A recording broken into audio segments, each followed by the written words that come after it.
নগাঁৱৰ পাথৰি চাৰিআলিত ডেকাচাঙৰ ব্যৱস্থাপনাত প্ৰাণৰ শিল্পী জুবিন গাৰ্গৰ শ্ৰদ্ধাঞ্জলি অনুষ্ঠান। হিয়াৰামুঠু প্ৰাণৰ শিল্পী জুবিন গাৰ্গৰ মৃত্যুক লৈ বৰ্তমানেও ম্ৰিয়মান ৰাজ্যবাসী। ৰাজ্যৰ বিভিন্ন প্ৰান্তৰ লগতে নগাঁৱত ঠাই ঠাই অনুষ্ঠিত হৈ আছে জুবিন গাৰ্গৰ শ্ৰদ্ধাঞ্জলি অনুষ্ঠান। দেওবাৰে নগাঁৱৰ পাথৰি চাৰিআলিত ডেকাচাঙৰ উদ্যোগত ৰাজহুৱা শ্ৰদ্ধাঞ্জলি অনুষ্ঠিত কৰে। মায়াবিনী ৰাতিৰ বুকু শীৰ্ষক গীতেৰে আৰম্ভ কৰা অনুষ্ঠানত সংগীত শিল্পী মাধুৰ্য মৌচম আৰু চিন্ময় ভূঞাই গীত পৰিৱেশন কৰে। ৰাজহুৱাকৈ অনুষ্ঠিত কৰা অনুষ্ঠানটিত শতাধিক স্থানীয় ৰাইজ উপস্থিত হৈ মৰমৰ শিল্পীগৰাকীক শ্ৰদ্ধাঞ্জলি জনায়।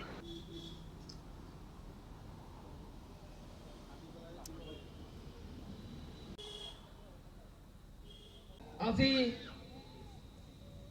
23টা দিন আৰু 22টা নিশা আমি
বিৰত দুখৰ বিষয়ে আপোনালোকে গম পাইছেই।